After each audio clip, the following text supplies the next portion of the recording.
I thought I'd make a quick little vid on changing out my license plate LEDs on my E92 55i. This applies pretty much every E90, I think, E91, 2.3. I'm pretty sure it's the same for coupe, sedan, wagon, convertible. It's the upgraded one right here. The stock one is over here.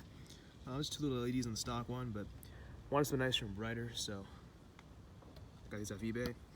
Pretty cheap, but they do the job. In fact, let me find my key. I can unlock and show you the difference.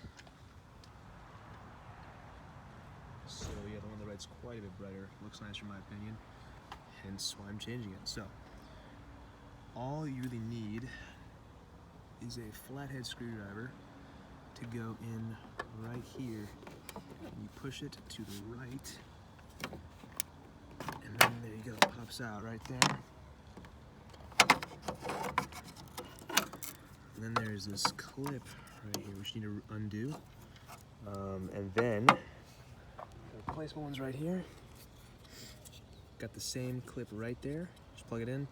Ignore this one on the E90. I'm not sure why it's here. Maybe for other models that have it, but E90 does not have that. At least mine does not. So I'm gonna do that real quick and pop it back in. All right, and that does. They're both in now, and both shining nice and bright.